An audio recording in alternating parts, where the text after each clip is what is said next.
بهترین ریسرچ کړی دی چې هر یو فقیه مبارک احادیثونه بهترین مسائل راوباسلي دي.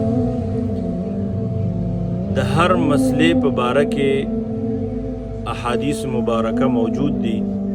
لہذا زمونږ په نزدیک باندې ټول ائمه کرام په حق باندې دي.